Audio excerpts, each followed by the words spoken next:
are live, Commissioner. Good morning. You are tuning in for the Board of County Commissioners check-in. It is Thursday, January 13th, 2022. It is 10:07 a.m. We're in Building 1, Room 280. This meeting is being live streamed on the Thurston County YouTube channel. I am Carolina Mejia, Chair of the Board. I am joined by Vice Chair Ty Menser via Zoom. To my left is Commissioner Gary Edwards, and to his left is County Manager Ramiro Chavez. So with that, we'll start the agenda.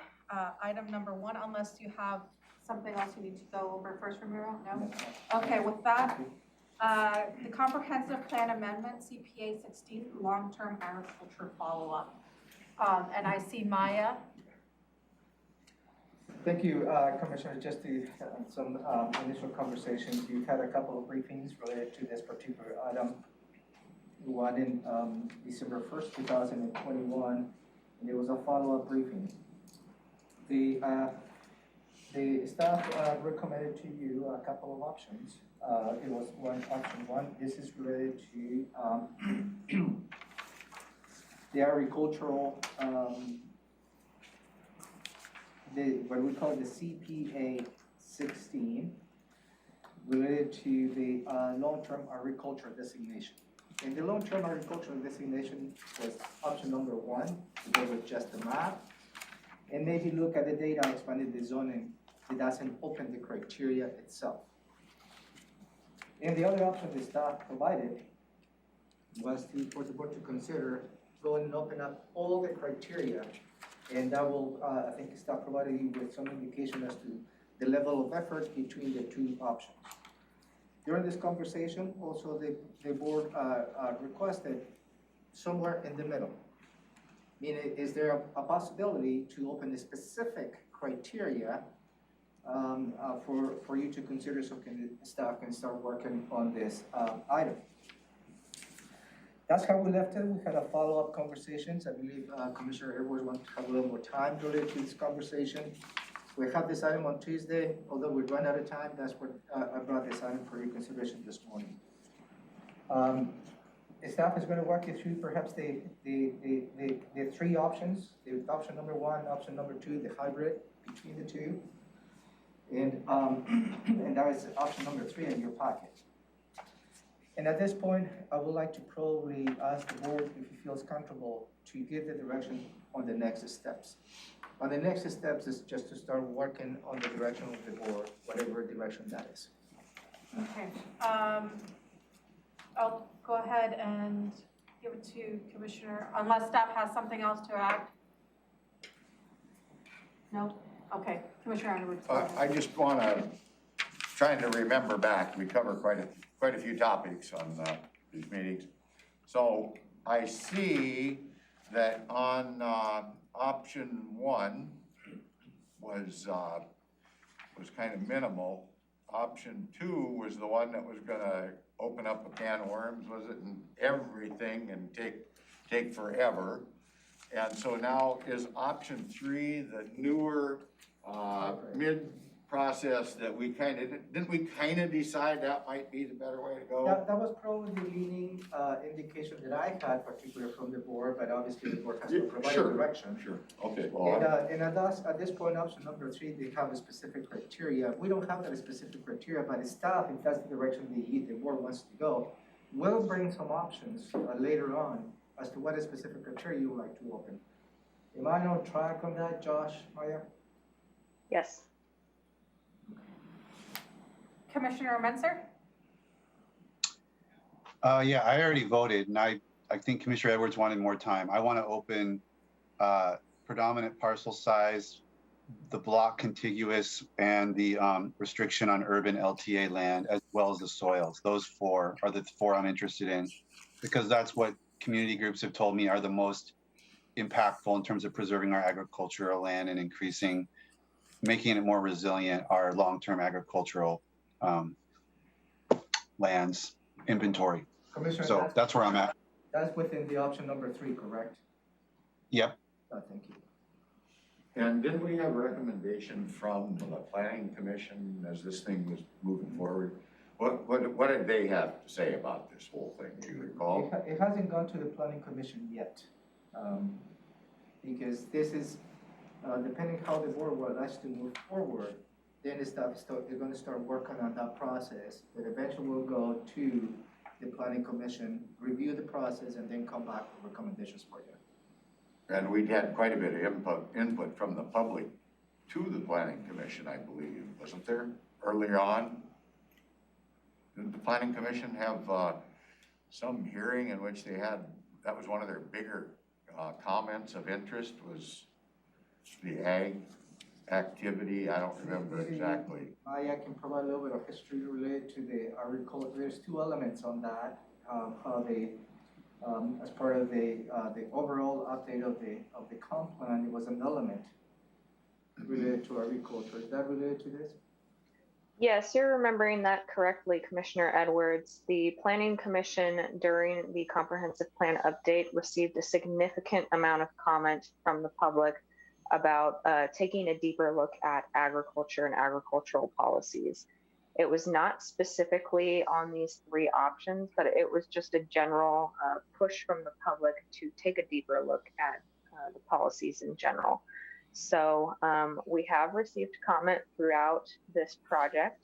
And as Commissioner Menser has stated, there's been a lot of stakeholder interest in opening up specific criteria, and that would fall under option 3.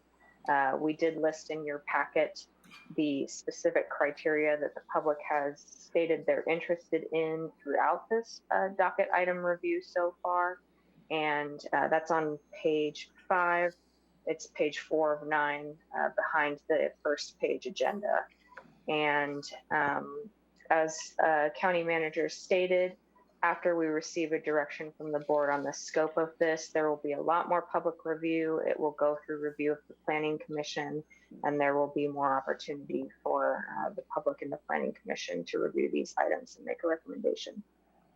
And then maybe once that happens, then we'll get some sense of the time commitment or staff time it might take to accomplish whatever we make a determination on. Is that, I mean, it's probably too premature to get an estimate from you now on what Yeah, staff we commitment. have provided estimates with each of these three options because the three options that the board is talking about today really set the scope of review for the project. So it's putting sideboards on how much review and how much in-depth look we're doing. So option 1 doesn't open the criteria.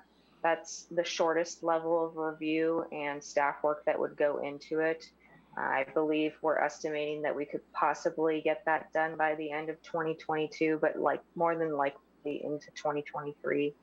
Option 2 opens up all of the criteria. It takes a look at everything all over again, and that's the longest time commitment and also the one that will require the most staff capacity to work on. So that wouldn't be complete until the end of 2023 or possibly even later, depending on community involvement and also stakeholder group review. And then the third option, which is the new option that takes a look at very specific criteria, depending on the board's direction, which criteria they want to take a deeper look at. We're expecting that's kind of the middle ground option. So it wouldn't be quite as long as opening up all of the criteria, but it would still be a very heavily public involvement. So we're anticipating probably the end of 2023 for a hybrid option that opens up specific criteria. Maya, just to help clarify, at the end of 2023, is that then where you think we would be able to start the mapping process? We're hoping a possible final action. So once we receive direction from the board on which scope we're looking at today, the next steps would be to convene a stakeholder group, dive into the criteria if that is something the board wishes to open up, and start working through those maps. Maybe by the end of this year, we'll be working on draft maps. Okay. And then following that is Planning Commission review and board review. Got it. Thank you. Just looking at my page 4 that you directed us to, those are exactly the ones that I'm interested in, just for clarity, the ones you've got listed under that top paragraph.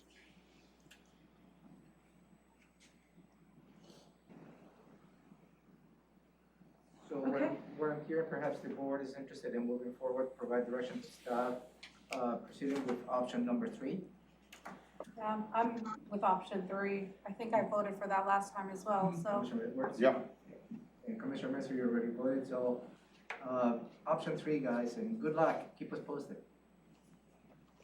Would you like us to move forward with the criteria that are listed there, or would you like an additional briefing to discuss the criteria in more detail?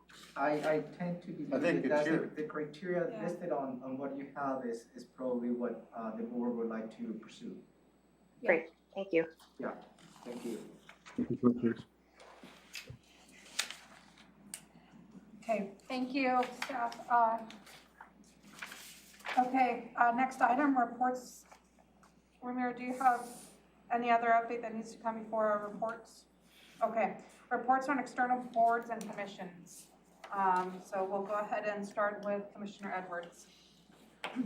The only thing of consequence is the fair building and what came out of that board. And I think we've kind of touched base on that and have some pretty good ideas about what might come. So that's kind of, I don't know that this is the time to delve into that exactly, but that's kind of the main issue, and we still don't know, we're gonna be discussing, are we gonna have a fair or not, and things like that coming up. So on June 25th, I'll have this item for you review that will give you more detail related to this project.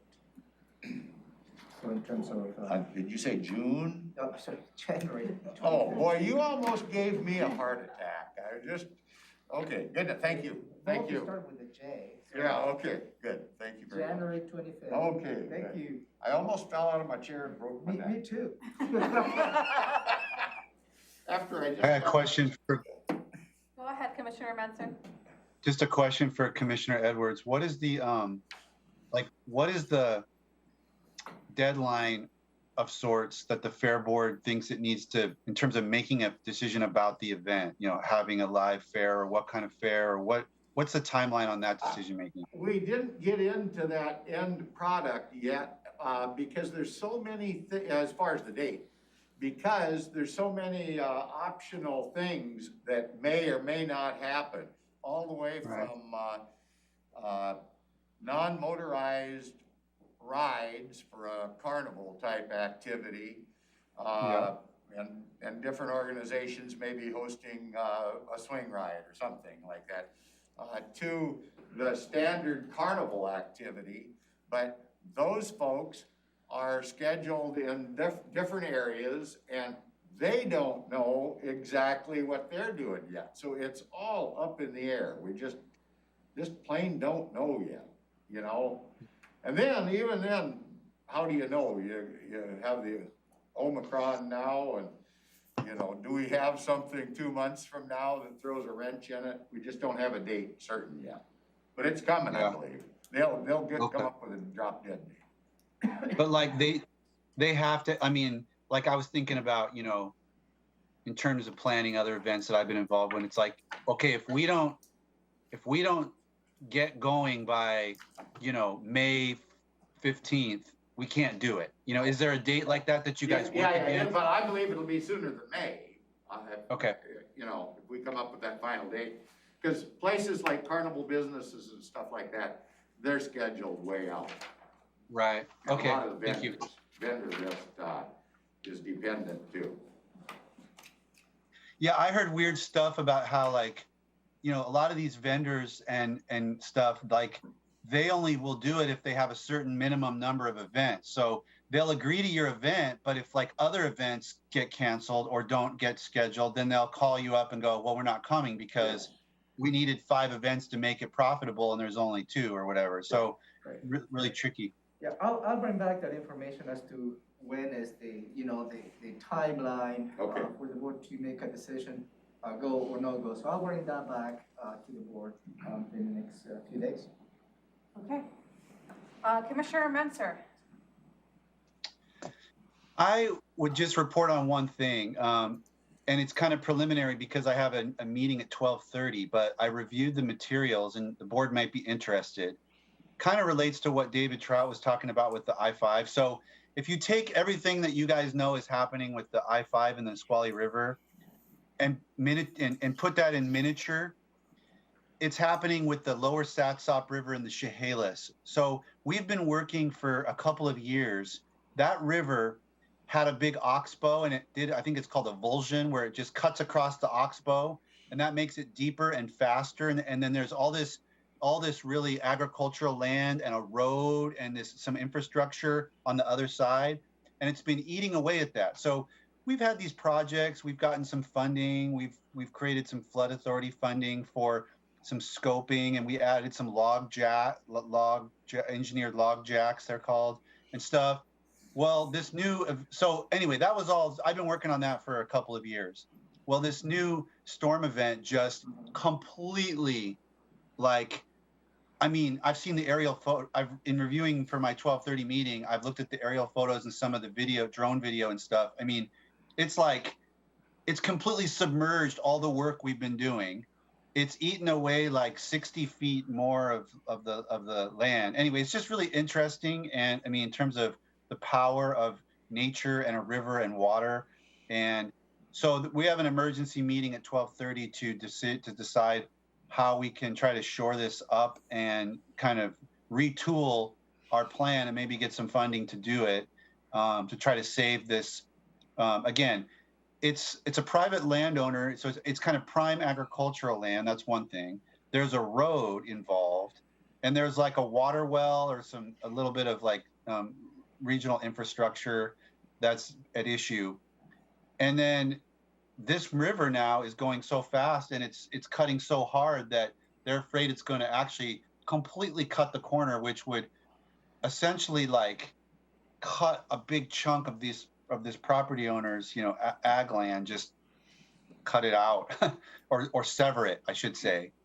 So I'll get more details at 12:30, but it was just really interesting to see it's kind of like in miniature and at an accelerated pace of what we're all worried about can happen with the I-5. And, it can happen. I mean, the power of a river is something else. So anyway, I just wanted to share that.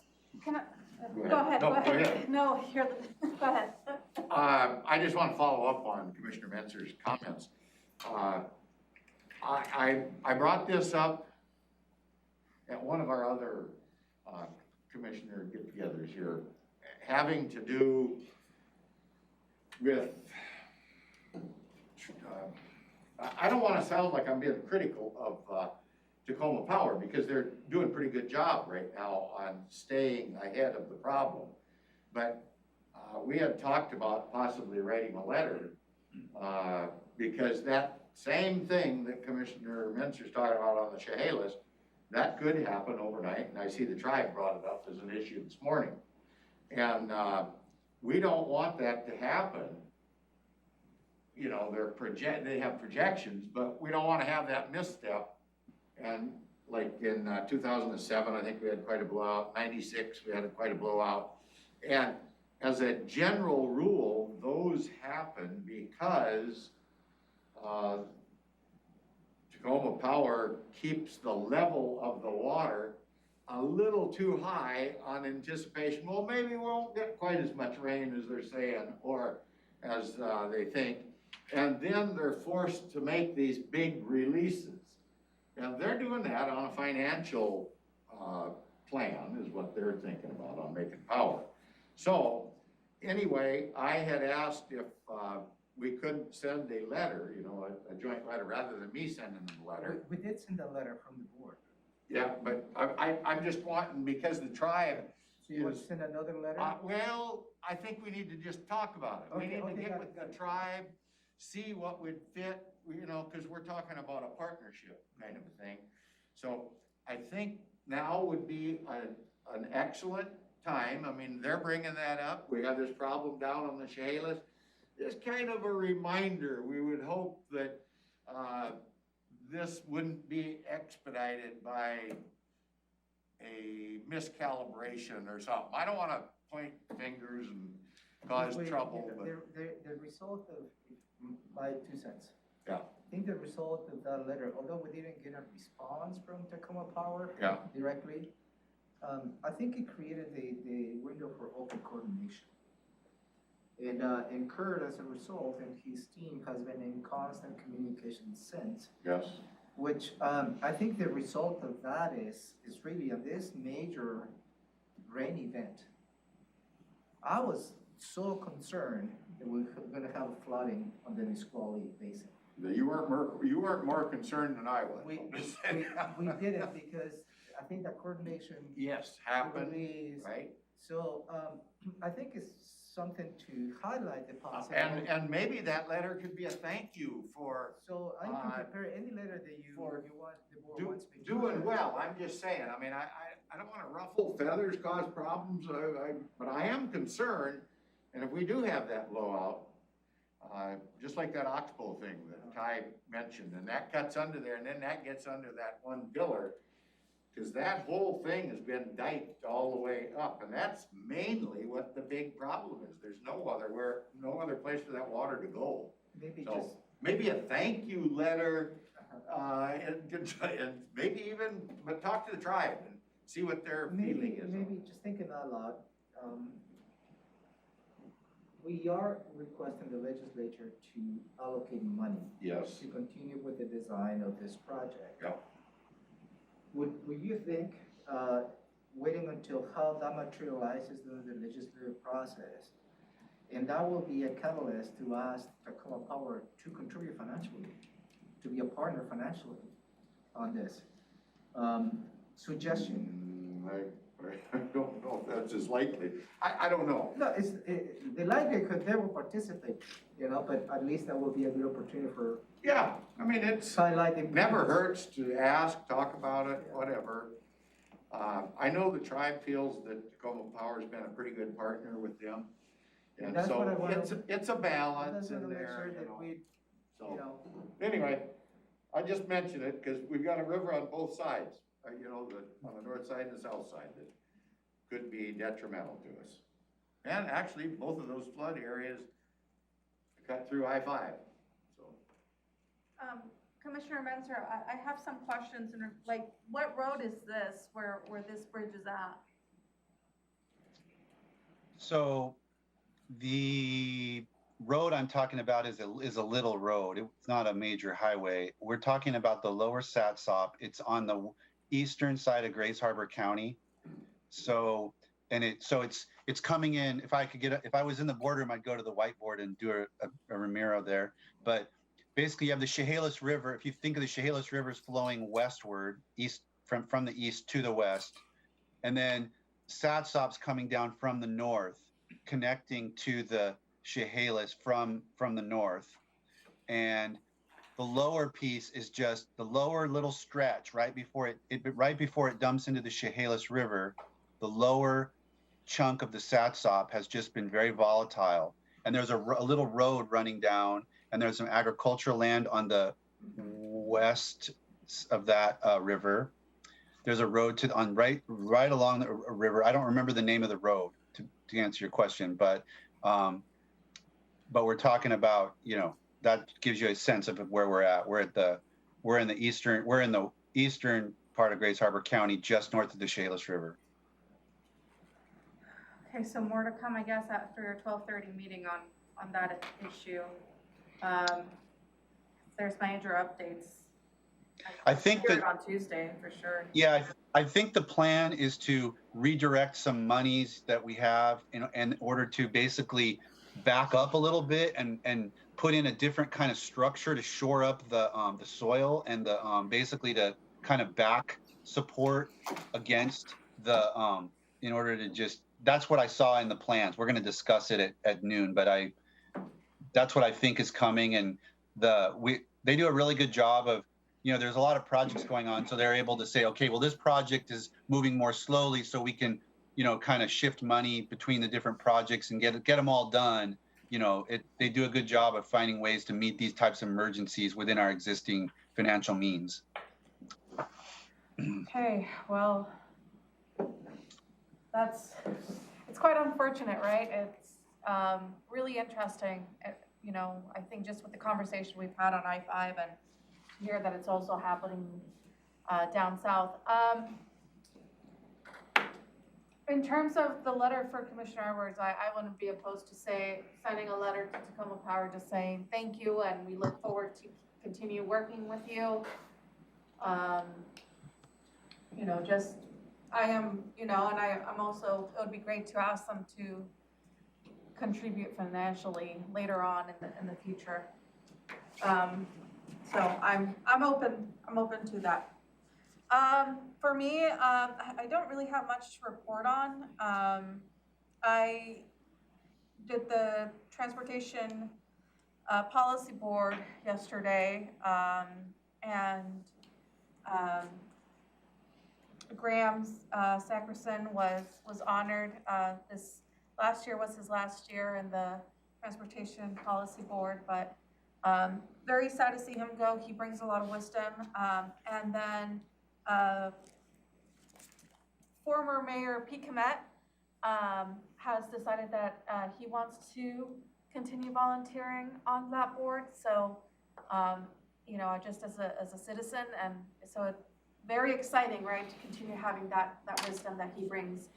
And then on Orca, it was Fran's last meeting.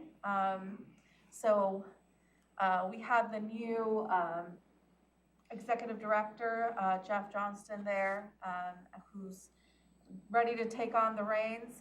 So it's going to be a transitioning phase for Orca. Other than that, I don't have anything else to report on. Who is Jeff Johnston, you said? Yeah, Johnston, yeah. And where does that, what's his background? So he comes from the Department of Ecology. I wonder if I know him. Was he working for Orca already? No, he was not working for Orca already, no. Oh, okay. Mm-mm. So he's definitely coming from the state and to Orca. Does he have kind of curly grayish hair? Yes, he does. I think I know him. Okay, great. Well, he's a super nice guy. That's cool that I know that. Okay, and is Fran retiring, or is she got another job, or? Fran is retiring, yes. So she's retiring, and so last year, around December time is when we were doing the interviews for the new ED, and Mr. Johnston, you know, proved to be a very well-suited candidate for this position, so. Yeah, Fran has been around for a long, long time. For a long time, yeah. She used to be my boss in Pierce County. Really? Yeah. Small world. Small world indeed. Okay, so with that, we'll go to item 3, commissioner items. We'll start with you, Commissioner Edwards. Anybody hear if the Supreme Court came out today with any of their rulings? Did anybody hear that? You know, did they? The U.S. Supreme Court? Yeah, No, US Supreme Court. I I don't know, there was something on the news that said on Friday they were gonna, I was looking for my news flash, but I haven't seen anything. okay. I was gonna talk about mandates, but maybe that's premature till we hear what the court has to say. That'll be my issue for right now. Okay, Commissioner Spencer? I don't have one. And I don't have one either. The short meeting, which, you know, give you the gift of time, but do have an executive session, closed session for you.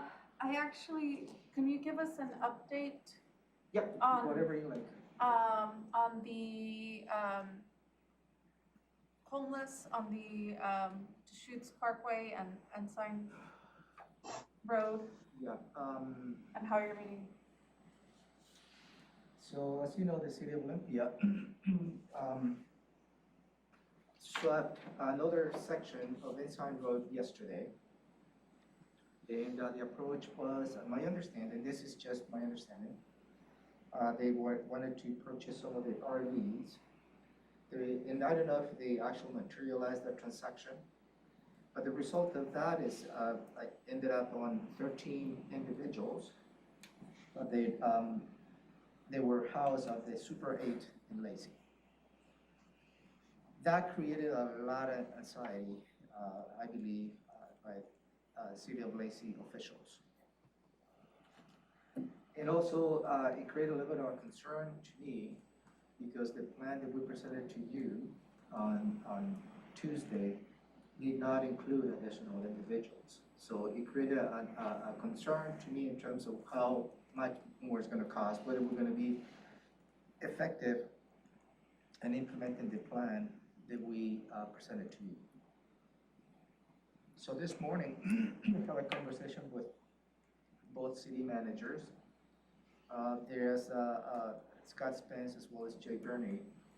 And there was a consensus that we among the managers need to better communicate so we don't feel ourselves surprised, and as a result, we need to inform elected officials of any particular matters as they come along. That was one. Also, we decided that Olympia is going to take the 13 individuals that were housed at the Super 8, and they're going to be moving them out to a different location, most likely at the Olympia end. So that way, the number of individuals at the Super 8 will stay there, and that will be allow us to implement the plan that we presented to you. So that's where we are.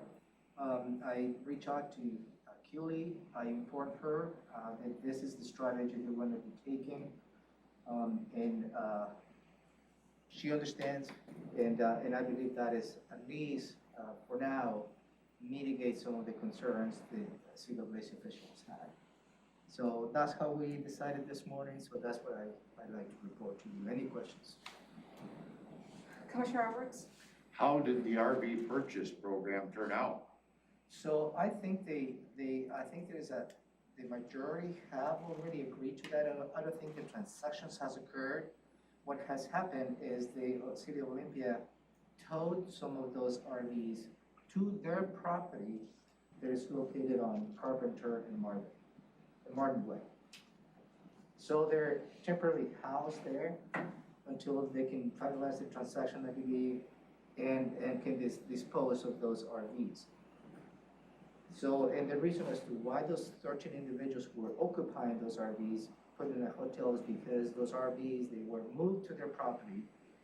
Nobody's living there. So that's working out, that parking lot is working out as far as people aren't staying in Yeah, those so RVs now? my understanding is that's next to our properties, that's where the City of Olympia has the property, and they are using that as a staging area. That's the feedback that I'm receiving, is a staging area until they can find the dispose of the RVs. It is not, nobody's living there. I had heard that the tow company couldn't immediately take them, but they would over time be able to take, it was like a temporary staging, and then they'd go to where they would have been towed if the tow company had the available space. I don't know if that's changed. No, that is correct, because there is a little bit of an issue in the towing company's space. So until we can add in more capacity at their sites, then this property becomes a staging area for a temporary basis. Yeah, I think you're on track with that, Commissioner. Commissioner? Well, Oh, go I ahead. appreciate those two updates, Ramiro, because I was going to be asking about that, and taking it one step further. I think it's great that the city managers are collaborating, but there's the text that the commissioners get from the mayor of Lacey, and then there's the city managers, and then there's the actual people on the ground like Keely. I thought the Lacey had a homeless coordinator, a kind of akin to Keely, and in Olympia it's changed, and I forget the new person, but I don't know. I was a little confused because I would have figured that those people would be on speed dial with each other and working these plans through together. And then that person would be reporting to Scott Spence, who would be reporting to Andy Ryder, et cetera. So I'm a little confused as to, why there's these gaps in communication. So, thank you, Commissioner. That was part of the discussion as well, because I was on the same understanding. There is a lot of work among the staff on the many jurisdictions. There are a lot of discussions are discussed, and perhaps operationally they make some decisions at that point. So I wasn't sure as to who made the decision to locate those 13 individuals as a result of the sweeping of Ensign Road yesterday to locate it on the Super 8. We resolved that issue as a result of this conversation. All of us, the city managers, myself, are gonna talk to staff just to make sure that that information comes on a timely manner to the managers, and as a result, we need to inform the elected officials accordingly. So there's also a commitment on making sure the staff is bringing those strategies up, so all of us can be on the same page. So the RHC has the technical group, which is the technical team, which is just staff, right? And where staff come together and they're updating each other. And I know Keely had asked the city of Olympia kind of, because I had asked Keely for an update on what was gonna happen with the unsigned road sweep. And I know she was trying to request information from both Keith and Kim at the city of Olympia, and there was no radio silence on that matter. And so I don't know, I agree, there needs to be better communication at that level as well, just so this doesn't happen. And I'm glad that it's happening, Ramiro, that with the other city managers, that there's gonna be better communication. I know,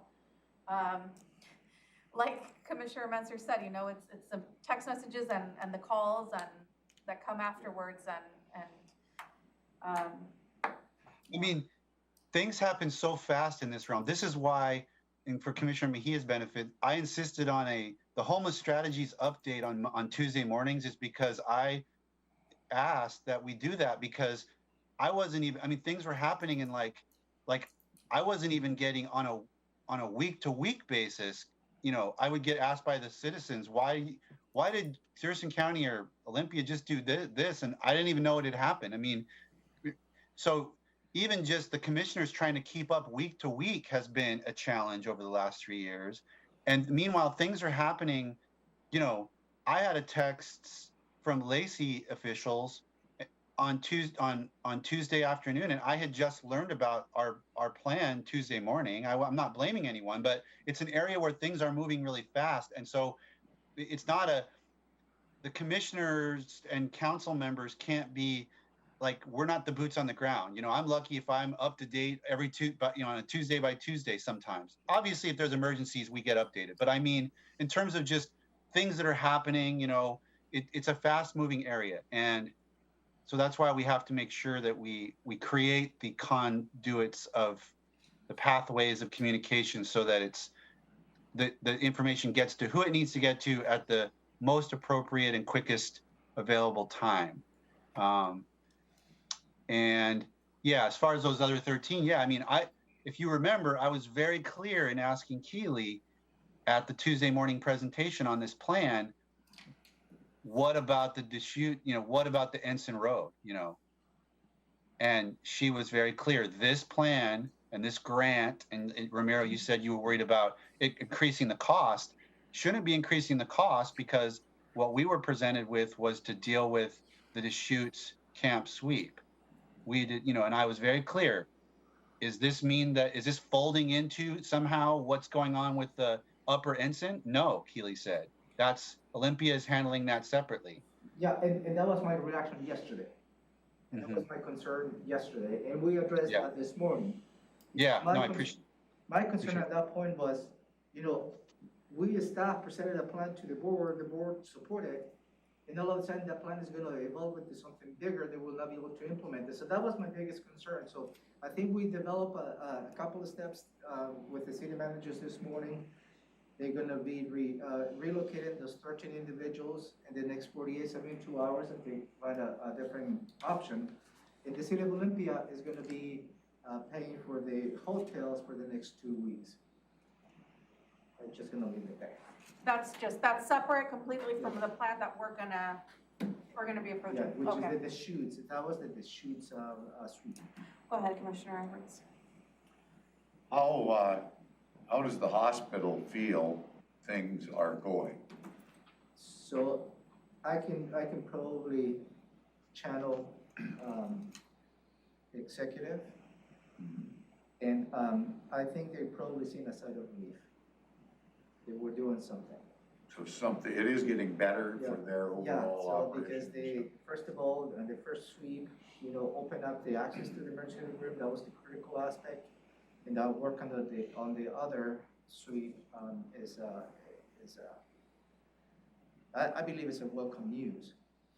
But I think also we need to make sure that we have a conversation as to what is the exit strategy in any type of actions Well, that anybody has. the reason I asked that question, apparently they were willing to put $100,000 They into did. this problem. They did. And maybe that could supplement some of these extensions you're talking about. If we don't have. No, they did, and the City of Olympia is using some of the money to pay for hotels and everything else related to the Ensign suite. Okay, and might as well stay on this topic of the homeless end of things. This camp, it's really not a camp. Out on 101, if you go to Streebig's office, it's right there. I don't know if you've seen it or not. I don't go across that way, but Okay, maybe I but should if you take a come ride. that way, it is an eyesore. It doesn't look like anybody's staying there anymore. So it just looks like a dump started. Now, I know that's on the Department of Transportation property, but I wouldn't mind having somebody take a photo of our county health crew somehow, because under the Health Department authority, the Board of Health has authority everywhere, whether it's in the city of Olympia or on the freeway or wherever. I would like to go over there and have our people clean up that mess and let it get in the paper or something that, hey, the state doesn't give a damn, and I'd specifically pick on the governor if you want me to write the letter or do the news release. Somebody doesn't care here, but Thurston County cares. And we're gonna clean this mess up and have some before photos, after photos. And I guess I could only ask you to go look at it to see how bad it looks. If you're coming from the south, take 101, there's a big road sign there, and then just look to the right, it's right there. I don't know if you know where the Streebig building is, but it's right out here, over here on the corner. I believe, Tom, you asked Tom. I asked Tom, but it's still there, nothing is looking any different. It Well, looks you worse. You just asked Tom Two days ago, 2 days ago, I know. and, he's going to reach out to You the think he's DOT. gonna do something? Yeah, he's going to reach out to DOT and see, because it's a solid waste now. It really is, it's a solid waste issue. Oh, okay, So. but it could be rats, and that could be a health department. There could be a decomposing, a body So, decomposing over let me there. follow up with Tom Okay, to see if that conversation has started, and then I can report okay, back. I guess I'm frustrated. I've been talking about it a couple of months. So- I'll drive by there, and more to come on Tuesday, and if not, then we can move forward with some action from our end. Okay, any other commissioner item? I think we have an No. executive We session. have a closed session, okay. Oh. So now we're going to our closed session. That's different. Yeah, because in executive session, we need an attorney. Oh, okay.